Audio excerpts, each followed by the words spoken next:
இங்க ஒரு மனைவியை கட்டி குழந்தை பெற முடியாம தவிக்குது. ஆமா. அதிகமா பிள்ளை பேர் குறைஞ்சு போறதுக்கு மதுபானமும் ஒரு காரணம். உண்மைதான். அதிகமா அதே குடிச்சு ஆண்மை கட்டு போச்சு. சிலது போட்டு ஏதோ ஒரு பாட்டு ஒரு சத்தம் கேட்டுச்சிங்க. ஆமா. ஒரு அழகான ஒரு பாட்டு வள்ளலாரை பத்தி சொன்னது மாதிரி தெரிஞ்சிச்சு. ஆமாங்க. வாடிய பயிரை கண்ட போதெல்லாம் வாடினேன் இறைவா என்று வள்ளலார் பிறந்த பூமி. ராமநாதபுரம் மாவட்டம் சாயல்குடி அருகாமையுள்ள ஆரைக்குடி மண்ணில் பிறந்த கவிஞர் பாரதி கணேசன் எழுதிய பாடல். ஓ, ஆரைக்குடி பாரதி கணேசன் எழுதிய பாட்டு. எப்படி பாடினாரு? வாடிய பயிரை கண்டுகள் கலங்கிய வள்ளல் இல்லை என்ற ஏக்கமா. ஓ, இன்னைக்கு இல்லையே வள்ளல் அப்படின்னு ஏக்கமா இருக்கிறியான்னு கேக்குறாரு. யார பார்த்து கேக்குறாரு? மேகத்தை பார்த்து. ஓ, சும்மா ஓடி அலைகின்ற மேகமே என் போல நீயும் போதை அருந்திய தூக்கமா.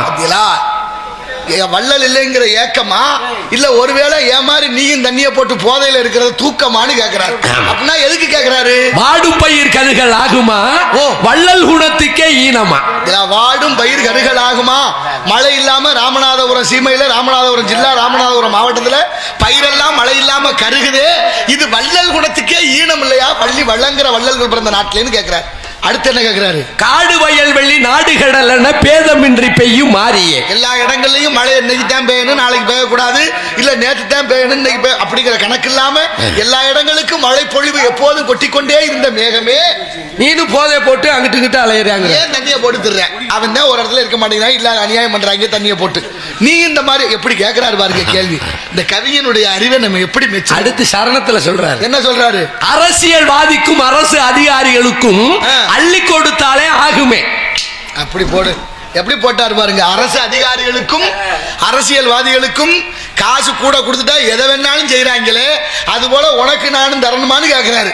அது போல உனக்கு எது நானும் தருகிறேன், மழை பெய்ய வேணும் வானமே. எவ்வளவு வேதனையோடு வழியோடு ராமநாதபுரம் மாவட்டத்தினுடைய வறுமையை இந்த பயிர்கள் கருகுவதை மனதில் எண்ணி எவ்வளவு பெரிய உதாரணத்தை சொல்லி பாடி அவரை இல்லவா போற்ற வேண்டும். யாரெல்லாம் போற்றணுமோ அதை போற்றதில்லை. இல்ல இந்த பட்டுக்கோட்டை இந்த மாதிரி போலிகளும் காலிகளும் பொம்மலாட்டம் போடுகின்ற விந்தை இது விந்தை. எது சரி எது தவறு, இது சரிதானா, இப்படி நடக்கலாமா?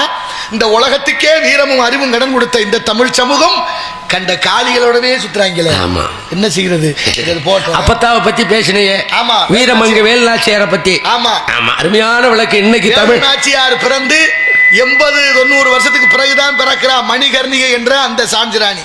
ஆனா பாடத்துல என்ன வச்சான்? தென்னாட்டு சாஞ்சிராணி வேலுநாச்சியார் வச்சான்.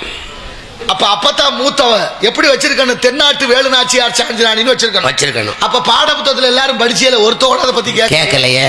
வரலாற்றை மாத்தி திரிச்சாங்கல்ல. நான் ஒன்னும் சொல்றேன், அவ்வளவு கோவம் வருது எனக்கு. இன்னைக்கு தமிழக முதல்வர் மதுரையில ஒரு மேம்பாலத்தை திறந்தாரு. அந்த மேம்பாலத்துக்கு பேரை வீரமங்கை வேலுநாச்சியார் மேம்பாலம். வைக்கணும் நிறைய இடங்கள்.